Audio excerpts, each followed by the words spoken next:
Mission মাধ্যমিক 2026 শিক্ষার্থীদের জন্য হাত বাড়ালেই বন্ধু। 2018 সালের 1 জানুয়ারি থেকে পথ চলা শুরু করে স্বেচ্ছাসেবী সংগঠন হাত বাড়ালেই বন্ধু। শুরু থেকেই তাদের উদ্দেশ্য মানুষের জন্য বাঁচা, মানুষের জন্য লড়া। 9 বছরের পথ চলায় সমাজের নিপীড়িত দরিদ্র মানুষের পাশে থেকে শিক্ষা থেকে স্বাস্থ্য, পরিবেশ থেকে সমাজ কল্যাণ, সর্বত্রই তারা তাদের সাধ্য অনুযায়ী সহযোগিতার হাত বাড়িয়েছে। গত 3 বছর ধরে তারা বিশেষ উদ্যোগ নিয়েছে শিক্ষাক্ষেত্রে। মেধা যেন কখনোই পুঁজির কাছে হার না মানে, এই লক্ষ্য নিয়ে তাদের কর্মসূচি মিশন মাধ্যমিক 2026। মাত্র 150 টাকায় নেওয়া হয় পূর্ণাঙ্গ মাধ্যমিক মক টেস্ট, যেখানে শিক্ষার্থীদের বিনামূল্যে পড়াশোনার ব্যবস্থাও করা হয়েছিল। এই বছর শিক্ষার্থীর সংখ্যা ছিল প্রায় 70 জন। মিলননগর প্রাথমিক বিদ্যালয়ে অনুষ্ঠিত এই পরীক্ষায় মাধ্যমিক শিক্ষার অনুরূপ প্রতিটি ছাত্রছাত্রীকে অ্যাডমিট কার্ড, বেঞ্চ নম্বর ও রেজাল্ট প্রদান করা হয়। দ্বিতীয় দিনে অনুষ্ঠিত হয় সকল পরীক্ষার্থীর স্বাস্থ্য পরীক্ষা এবং শেষ দিনে আয়োজন করা হয় ডাউট ক্লিয়ারিং ক্লাস। শিক্ষার্থীদের আত্মবিশ্বাস বৃদ্ধিতেও গুরুত্ব দিয়েছে হাত বাড়ালে বন্ধু সদস্যরা।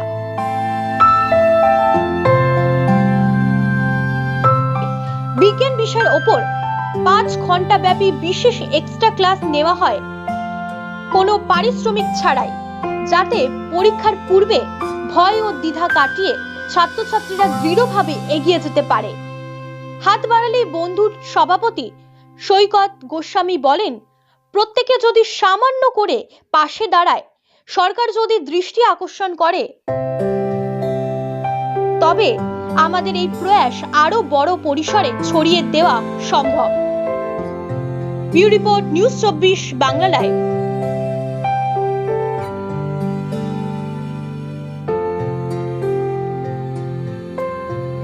একটা জিনিস আমি সবসময় মাথায় রেখেছিলাম যে এই পথ ধরা পথে চলবো না, ঠিক আছে? জীবন জীবিত থাকার অভিনয়, তাই তো একটা গানের লাইন আছে, জীবন জীবিত থাকার অভিনয়। আমরা প্রত্যেকে বেঁচে আছি, শুধুমাত্র অভিনয় করে যাচ্ছি।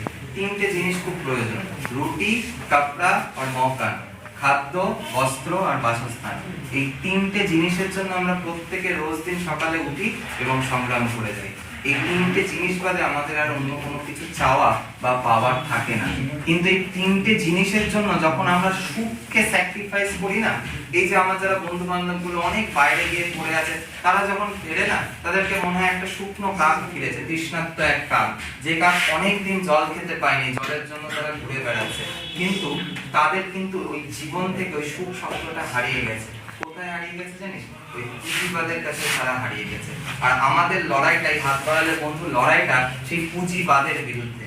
আজ আমি চাইবো জীবনে তোরা যে যেখানে প্রতিষ্ঠিত হ বা না হ, জীবনে একটা কথা মাথায় রাখবি, ছোটবেলা থেকে শুনে এসেছি, মানুষ হব, মানুষ হব, মানুষ হব। এই মানুষ হওয়াটা খুব দরকার। মানুষ হওয়াটা খুব দরকার। মানুষ তৈরি হয় কিভাবে জানিস? মানুষ তৈরি হয় বাড়ি থেকে। আমি যখন বাচ্চাদেরকে, তোদের মতো যখন প্রাইমারি স্কুলে ছেলে মেয়েরা যখন ছিল, তাদেরকে যখন বলতে গেছিলাম, তখন একটা ছোট্ট উদাহরণ দিয়েছিলাম। বাবু, তুই যদি বাড়ি থেকে একটা লজেন্স আনিস, লজেন্সটা হাফ ভেঙে তোর পাশের বন্ধুকে দিস। ওই যে মানুষ হওয়া, তৈরি হওয়া শুরু করা, ওইখান থেকে তৈরি হচ্ছে মানুষ হওয়া। আমি সবসময় যদি আমার এই স্বার্থ সিদ্ধির কথা ভেবে চলি, আমি যদি সবসময় আমি আমি আমি এই কোটেশনের মধ্যে চলি, তাহলে আমরা কোনোদিনই তৈরি হব না, ঠিক আছে? আমরা বলি, যখন ধর দ্বিতীয় বিশ্বযুদ্ধ, প্রথম বিশ্বযুদ্ধ হয়েছিল, তারপরে তোরা টি.এস. এলিয়টের নাম শুনেছিস কিনা আমি জানি না। টি.এস. এলিয়টের একটা কবিতা আছে, we are the staff man, we are the হলো ম্যান। আমরা সবাই ফাঁপা মানুষ, আমরা সবাই ঠাসা মানুষ। প্রথম বিশ্বযুদ্ধের পর সারা পৃথিবী থেকে একটা জিনিস সরে গেছে। সেই একটা জিনিস কি জানিস? মানুষের উপর বিশ্বাস। আমরা বিশ্বাস হারিয়ে ফেলেছি। তার জন্য একটা কথা আছে, নিঃশ্বাসও কি নেই, বিশ্বাস নেই। নিঃশ্বাসও বিশ্বাস নেই। তাই জীবনে যা কিছু, মাধ্যমিকের রেজাল্ট এরকম একটা রেজাল্ট, যে রেজাল্টটা জীবনে সারা জীবন তোকে বহন করে নিয়ে যেতে হবে, যে রেজাল্টটা তোকে সারাটা জীবন জেরক্স করে যেতে হবে, তার জন্য এই যে শেষ একটা মাস এই একটা মাস নিজেকে জান প্রাণ লাগিয়ে দে, তারপরেও যদি কিছু না হয় তাহলে ওই কথাটা মনে আসতো, যেটা ছিল না সেটা না পাওয়াই থাক, সব পেলে সবকিছু আমাদের জীবনে পাওয়া হবে না, কিন্তু কিছু তো নিয়ে যাব যেটা আমার ভেতরে থেকে যাবে। ঠিক আছে, ওই কিছুটার জন্য সঞ্চয় করবে। জীবনে যা করবি ভাববি ভালো কিছু করবি, খারাপ না। কখনো হিংসা প্রবৃত্তি আনবি না। কখনো মানুষের দিকে যখন ধর কেউ একটা অসুস্থ হয়ে পড়ে আছে, একটু গিয়ে দেখবি যে কি করছে না করছে, দেখবি, তারপরে যদি ধরার ইচ্ছা ধরলি, কিন্তু ওই দেখাটাই তো আমরা এগিয়ে যাচ্ছি। তাই এত হিংসা, তাই এত অশান্তি, তাই এত বিক্ষোভ পৃথিবীতে। তোরা এবার শেষ, আমি এই একটা জিনিস বললাম, শেষ করছি। আজকে সেরকম কিছু বলার সেরকম ইচ্ছা নেই, কারণ আমি অনেক কথা বলি, ওরা প্রত্যেকে জানে। একটা জিনিস বলে শেষ করছি। অমলকান্তির কথা বলছিলাম। অমলকান্তি রোদ্দুর হতে চেয়েছিল, কিন্তু রোদ্দুর হতে পারেনি। কেন? যারা ধর, আমি প্রথমেই বলেছিলাম যে ধর উকিল ছাড়া সে ডাক্তার হতে পারতো, বা ডাক্তার হলে তার অসুবিধা হতো না। যে মাস্টার হতে চেয়েছিল, সে মাস্টারের বদলে বৈজ্ঞানিক হলে তার অসুবিধা হতো না, কিন্তু অমলকান্তি রোদ্দুর হতে চেয়েছিল। যখন ক্লাসের স্যার পড়া জিজ্ঞাসা করতো, অমলকান্তি জানলা দিয়ে বাইরের দিকে তাকিয়ে থাকতো। বাইরের দিকে তাকিয়ে উপরে আকাশ দেখতো, বাতাস দেখতো। কেন? কারণ ওই পড়া বা শব্দরূপ জীবনের বেঁধে দেওয়ার প্রতীক, জীবনকে বেঁধে দেওয়ার প্রতীক, আর জানলা হচ্ছে মুক্তির প্রতীক। তাই অমলকান্তি সারাটা জীবন ওই মুক্তিকে খুঁজেছে। কি খুঁজেছে?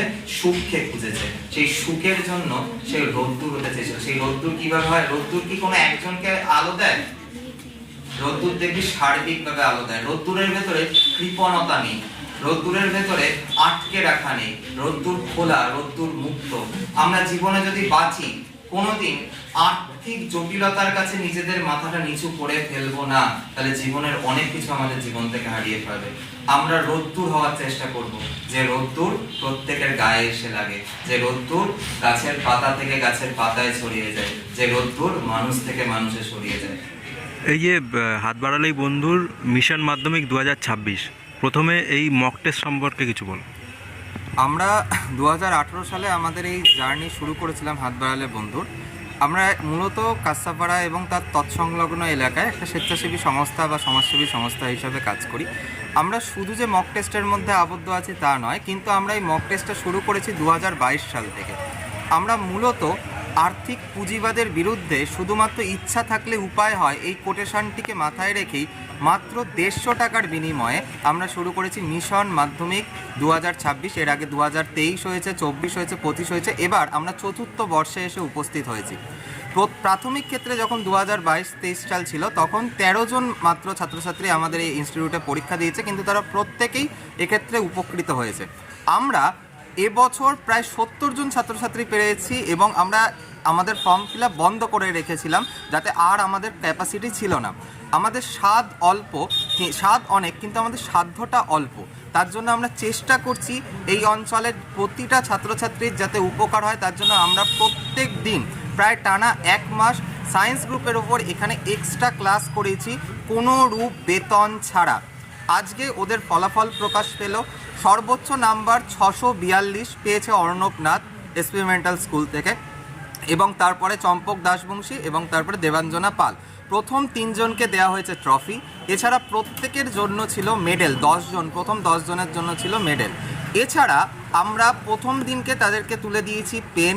এছাড়া আজকে ছিল তাদের প্রত্যেকের যে ওই রেজিস্ট্রেশন নিয়ে যাওয়ার জন্য ট্রান্সপারেন্ট সাদা ফাইল। দ্বিতীয় দিন হয়েছে আমাদের এখানে হেলথ ক্যাম্প, এবং ওদেরকে আমাদের যতটুকুনি সাধ্য সেই অনুযায়ী ওদেরকে কিছু খাদ্য সামগ্রী দেওয়া হয়েছে। আমার কাছে এই প্রত্যেকটা ছেলে মেয়ে নিজের ভাই বোনের মতো। আমি চাইবো এই অঞ্চলের প্রত্যেকটা ছাত্রছাত্রীর যেন বিশেষভাবে এই মাধ্যমিক মক টেস্টটা দেওয়ার পর উপকৃত হয়, এবং আমরা কোনো সময় কোনো আর্থিক সংযুতির নিচে যেন চাপা না পড়ে থেকে শুধুমাত্র ইচ্ছা থাকলে উপায় হয়, এইটা নিয়েই আমরা 150 টাকার বিনিময়ে 7টা সাবজেক্টের পরীক্ষা, মার্কশিট, অ্যাডমিট কার্ড সহ এই পুরো পরীক্ষাটা কন্ডাক্ট করেছি সুস্থভাবে মিলননগর প্রাথমিক বিদ্যালয়। এই যে মাধ্যমিক পরীক্ষাকে বলা হয় জীবনের প্রথম সবচেয়ে বড় পরীক্ষা, তার প্রস্তুতি পর্ব হিসাবে এই যে মক টেস্ট, এটা বাচ্চাদের জন্য কতটা গুরুত্বপূর্ণ? দেখুন, মক বলতে আমরা বুঝি কোনো কিছুর আগে একটা পূর্ব প্রস্তুতি। কদিন আগে পেহেলগাঁও হামলার ক্ষেত্রে শুনেছি মক ড্রিল, অর্থাৎ যখন আমরা কোনো একটা বড় জায়গায় যাচ্ছি তার আগে একটা পূর্ব প্রস্তুতি বা আমরা খেলার ক্ষেত্রেও দেখেছি ওয়ার্ম আপ প্রয়োজন। ফলত এই মক টেস্ট হচ্ছে সেরকমই, যেখানে ওরা নিজেদের স্কুল ছাড়া আলাদা স্কুলের একটা এনভায়রনমেন্ট পাচ্ছে, যেখানে মাধ্যমিকও আলাদা স্কুলে যেতে হবে। ওরা কোনো স্যার ম্যাডামকে চেনে না, সেই স্যার ম্যাডামগুলো আলাদা, যারা প্রশ্ন করছে বা যারা খাতা দেখছে। ফলত ওরা মাধ্যমিকেও যেখানে পরীক্ষা দেবে ওরা জানে না যে ওদের খাতা কার কাছে যাচ্ছে বা কে দেখছে। এই টোটাল জিনিসটা ওদের ক্ষেত্রে বিশেষভাবে উপকার করবে বলে আমি আশা রাখছি। আচ্ছা, এই যে মক টেস্ট করাতে কি কি বিপত্তির সম্মুখীন আপনাদের হতে দেখুন, হয়েছে? আমি একটা জিনিস মনে রাখি যে রথের দড়িকে যদি ছেড়ে দেওয়া হয় তাহলে রথ থেমে যায়, আর রথের দড়িকে যদি টানা হয় তাহলে রথ এগিয়ে যায়। যত বাধা বিপত্তি আসুক না কেন, কেউ হেরে যায়, কেউ লড়ে, কেউ হারবে জেনেও লড়ে। হাজার চেষ্টা করলেও জিতবে না সবাই, সবাই তো জিতবে না, কিন্তু কোনো একজন জিতবে। আর অনুপম রায়ের একটা গান আছে না, যেটা ছিল না সেটা না পাওয়াই থাক, সব পেলে নষ্ট জীবন। আমি সেইটাতে বিশ্বাস করি, যা হচ্ছে হোক না, আমরা আমার কাজটা করে যাই। তাই নিয়েই তো আজকে 8 থেকে 9 বছর আমরা এই জায়গায় এসে উপস্থিত হলাম। 2018 সালে এই পরীক্ষা, এই আমাদের হাত বাড়ালে বন্ধু জার্নি শুরু হয়েছে। বিভিন্ন সময় বিভিন্ন সমাজসেবামূলক কাজ করতে গিয়েও আমরা বিভিন্ন জায়গায় দেখেছি যে আমাদের বাধা বিপত্তি, কিন্তু আমরা মাথা নত করিনি, আমরা মাথা উঁচু করে আজকে এই নিয়ে 9 বছর এই কর্মসূচি চালিয়ে যাচ্ছি। আমি আশা করি এই অঞ্চলের প্রত্যেকটা মানুষ আমাদের পাশে থাকবে। আপনি শুধুমাত্র মানে আপনাদের যারা বাচ্চারা পরীক্ষা দিয়েছেন তাদের না, যারা সবাই যারা মাধ্যমিক দেবে এই বছর, তাদের উদ্দেশ্যে কি বলবেন? তাদের উদ্দেশ্যে একটা কথাই বলতে চাই, মাধ্যমিকের রেজাল্ট মানেই জীবনের শেষ কথা নয়, কিন্তু এই একটা মাত্র রেজাল্ট সারা জীবন জেরক্স করে বয়ে নিয়ে যেতে হয়। তাই শেষ যে 1 মাস আছে, আমার কাছে আমি যেটুকানি পড়ব সেইটুকানি পড়া যেন খুব কংক্রিট, খুব সলিড হয়, যাতে সেখান থেকে যে কোনো প্রশ্নকর্তা প্রশ্ন করলেও আমি যেন ওই অঞ্চল থেকে কোনো প্রশ্ন মিস না করে আসতে পারি। এছাড়া পুরোপুরি দাঁড়িয়ে আছে ওদের বাংলা বইয়ের ওই একটা কথার মতো, ওদের কোনি গল্পেতে একটা কথা ছিল, ফাইট কোনি ফাইট, অর্থাৎ লড়াই আমাদের মূল মন্ত্র, লড়াইতেই শেষ কথা বলে। আপনাদের আগামী দিনে কি কি প্রকল্প রয়েছে? আমরা বিভিন্ন ধরনের সমাজসেবামূলক কাজ করি। আমরা এর আগের বছর করেছি হচ্ছে ইটভাটার যতগুলো প্রান্তিক স্কুল ছিল তাদের 1 বছরের যাবতীয় শিক্ষা সামগ্রিক দান, প্রত্যেকটা প্রাইমারি স্কুলে 3টে করে ফলের গাছ লাগানো। এছাড়া অবয়ার জন্য আমরা নীরব প্রতিবাদ স্বরূপ ইন্ডিয়ান গার্লস স্কুলে একটি মেহগুনি গাছ লাগিয়ে এসেছি। পরবর্তীকালেও যা যা হবে এবং এই অঞ্চলে যা যা অসুবিধা, যাবতীয় সমস্যা, সেই অনুযায়ী আমরা আমাদের পরিকল্পনা ভাববো। এছাড়া আমাদের সামনেই 15ই আগস্ট একটা বস্ত্র বিতরণ কর্মসূচি এবং একটি হেলথ ক্যাম্প আছে। আপনার নাম? আমার নাম সৈকত গোস্বামী, আমি হাত বাড়ালে বন্ধুর সভাপতি। মাধ্যমিক পরীক্ষার প্রস্তুতি হিসাবে যে আজকে মক টেস্ট দিলে, এই মক টেস্টের রেজাল্ট আসলো, এরপর কি কি প্রস্তুতি আছে তোমার? এরপর যে ভুল ত্রুটিগুলো হয়েছে, স্যাররা যা যা বলেছে এখানে, ওগুলো সব কিছুকে মিলে আরও পড়তে হবে, আরও জানতে হবে, অনেক বই পড়তে হবে, শর্ট কোশ্চেন বেশি করে পড়তে হবে, যেগুলো স্যাররা বললেন ওগুলোকে আবার ঠিক করে করতে হবে, এটাই বলবো। এই যে মক টেস্টটা দিলে, মক টেস্টটা কীরকম হয়েছিল? মক টেস্টটা সব দাদারা খুব ভালোভাবে সাহায্য করেছে, আর একটা ভালো একটা এনভায়রনমেন্ট পেয়েছি, যেমন করে পরীক্ষায় যেমন করে প্রস্তুতি নিতে হবে, কীভাবে টাইমে করতে হবে, কীভাবে কী করতে হবে, কীভাবে খাতা সাজাতে হবে, সব কিছুই সাহায্য পেয়েছি দাদাদের থেকে। এর পাশাপাশি অন্যান্য ছাত্রছাত্রীদের তুমি কি বলবে? ছাত্রছাত্রীদের বলবো তারা যে পরিস্থিতিতে আছে তার থেকে আরও বেটার করা উচিত তাদের, এটাই মনে হয়। তোমার নাম? আমার নাম ঈশানী সিংহ।